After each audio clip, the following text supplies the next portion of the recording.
মোহনবাগান অনুশীলনে হচ্ছেটা কি? আমরা তো হাওয়া বদল শুনেছি, এ তো জামা বদল। হ্যাঁ বন্ধুরা, জামা বদল হচ্ছে, তাও আবার মোহনবাগান অনুশীলনে ডার্বির আগে, ডুরান্ড কাপের ডার্বির আগে মোহনবাগান অনুশীলনে দেখতে পাচ্ছি জামা বদল। যে কামিংস 2 মিনিট আগে লাল কালারের বিপস পরেছিলেন, 2 মিনিট পর হাওয়া, সেটা আবার দেখছি দিমি পড়ে আছেন, আবার কখনও দেখছি জিমি পড়ে আছেন। মানে হচ্ছে এটা কি? কিছু একটা গল্প আছে, তাই না? সেই গল্পটাই আজকে আপনাদের বলবো। আকাশবাণী কলকাতা, শুরু হচ্ছে মহিলা মহল। উপস্থাপনা ও প্রযোজনায় বেলা দে।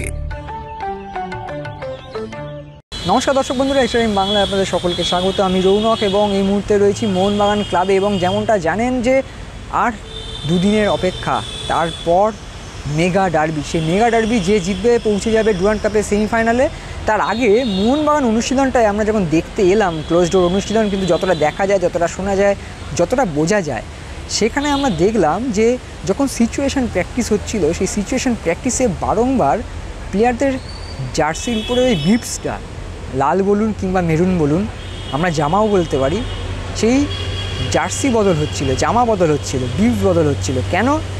তার কারণটা হয়তো কোচ হোসে মলিনা বলতে পারবেন, তবে এটুকু বলা যেতে পারে তিনি বারংবার, বিশেষ করে আক্রমণ ভাগের খেলোয়াড়দের বারংবার ঘুরিয়ে ফিরিয়ে দেখছিলেন। আপনারা জানেন সিচুয়েশন প্র্যাকটিস দেখে অনেকটাই বোঝা যায় যে প্রথম একাদশ কী হতে পারে, সেটা যে কোনো দলের ক্ষেত্রেই হোক।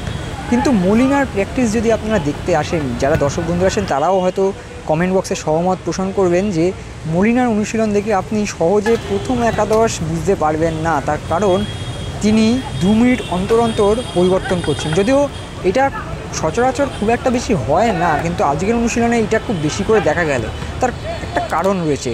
তার হাতে রয়েছে জেমি ম্যাকলারেন, তার হাতে রয়েছে জেসন কামিংস, তার হাতে রয়েছে দিমিত্রি পেত্রাতোস, তার সঙ্গে রয়েছে পাসাং দর্জি তামাং, তার সঙ্গে রয়েছেন লিস্টন কোলাসো। অর্থাৎ আক্রমণকে প্রচুর ফুটবলার। এবং তার সঙ্গে যদি মিডফিল্ড দেখেন, সেখানে রয়েছেন আপুইয়া, থাপা, দীপক টাংরি, সাহাল আব্দুল সামাদ। এবং ডিফেন্স ভাগটা নিয়ে যদি বলি, ডিফেন্সের ক্ষেত্রে কিন্তু বেশিরভাগ সময়টা টম ওয়ার্ল্ড এবং অ্যালবার্তো রড্রিগেজকে একসঙ্গে বেশিরভাগ সময় দেখা গেল। তবে আক্রমণ ভাগে শাফেল করে করে তিনি দেখলেন। অর্থাৎ বন্ধুরা, অন্যান্য দিনের যে অনুশীলন হয়, সেই অনুশীলনের থেকে আজকে যেন সিচুয়েশন প্র্যাকটিসটা একটু বেশি হয়েছে।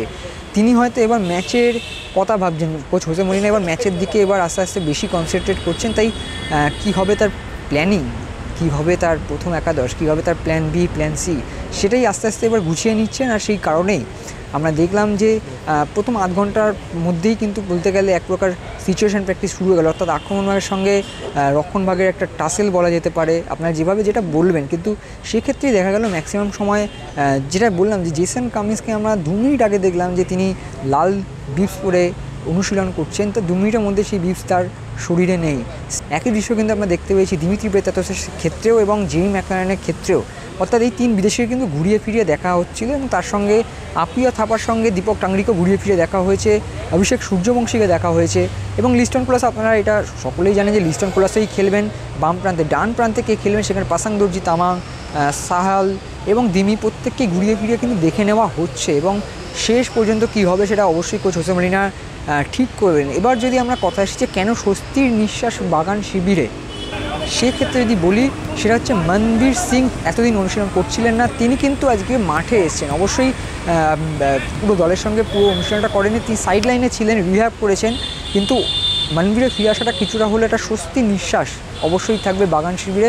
যদিও মনবীর খেলতে পারবেন কিনা তা এখনই বলা সম্ভব নয়। যদিও অন্যদিকে যদি আমরা দেখি, কিয়ান নাসিরি, তিনি কিন্তু আজকেও অনুশীলন করেননি তার সতীর্থদের সঙ্গে। তিনি মেডিকেল রুমে ছিলেন অনেকক্ষণ এবং অনুশীলন শেষের আগেই তিনি কিন্তু তার গন্তব্যস্থলে ফিরে যান।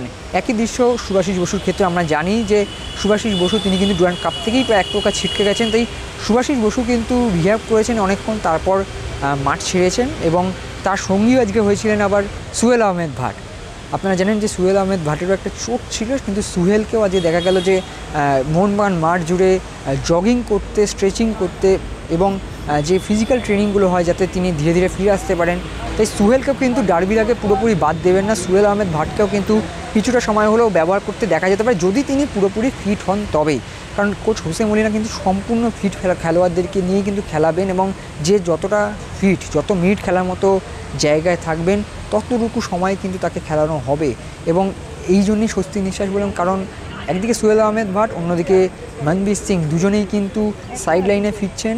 এবং অন্যদিকে যদি বলা যায় টম অলরেড, যাকে নিয়ে এত জল্পনা কল্পনা ছিল, আমরা বলেইছিলাম যে টম অলরেড এবং আলবার্তো রড্রিগেজ দুজনেই জুটি বেঁধে খেলবেন। তা টম অলরেড কিন্তু পুরো অনুশীলনটাই করেছেন এবং আজকে অনুশীলন শেষে কিন্তু নর্মালি বেরিয়েছেন, কোনো রকম খুঁড়িয়ে বেরোননি। এবং দিমিত্রি পেত্রাসভের যে স্টোরিটা আমরা কালকে করেছিলাম যে দিমিত্রির বাম পায়ের হাঁটুতে কিন্তু বরফ বাঁধা ছিল, যেটা আমরা একটা কারণ বলেছিলাম যে বেশিরভাগ অনেক সময় দেখা যায় এই দৃশ্যটা যে প্লেয়াররা যখন প্র্যাকটিস করে বেরোন তখন যাতে পেশিতে কোনো রকম টান না লাগে সেই কারণে বরফ বেঁধে রাখে না, সেই কারণেই কালকে পায়ে বরফ বাঁধা থাকলেও আজকে কিন্তু কোনো রকম বরফ বাঁধা ছিল না। এবং পুরো অনুশীলনটাই কিন্তু চুটিয়ে অনুশীলন করেছেন দিমিত্রি পেত্রাতোস, তার সঙ্গী জেসন কামিংস এবং জেরি ম্যাকলারেনের সঙ্গে।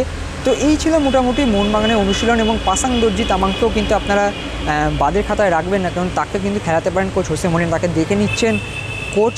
এবং কোচ কিন্তু পুরো অনুশীলন শেষেও অনেকক্ষণ তার সহকারী কোচদের সঙ্গে কথা বলছেন, তার ফিজিও, তার মেডিকেল স্টাফদের সঙ্গে কথা বলছেন যে কার কী স্ট্যাটাস, সেটা দেখেই কিন্তু ঠিক করবেন যে ডুরান্ড কাপের মেগা ডার্বিতে তিনি plan A, plan B, plan C কীভাবে সাজাবেন। ভিডিওটি ভালো লাগলে লাইক করবেন, শেয়ার করবেন এক্সট্রা টাইম বাংলাকে। এবং ডার্বির আগে কী কী আপডেটস রয়েছে দুই শিবিরে সেটাও জানতে হলে অবশ্যই সাবস্ক্রাইব করতে হবে এক্সট্রা টাইম বাংলার ইউটিউব চ্যানেলকে এবং অন্যান্য সোশ্যাল মিডিয়া প্ল্যাটফর্মকে ফলো করে পাশে থাকবেন।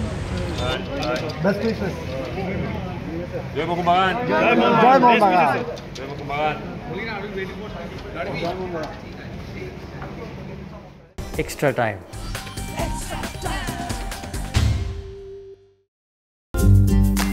লেটেস্ট নিউজ আর এক্সক্লুসিভ ভিডিওর সঙ্গে আপডেট থাকতে এখনই সাবস্ক্রাইব করুন আমাদের ইউটিউব চ্যানেল। বেল আইকনে ক্লিক করতে ভুলবেন না যেন।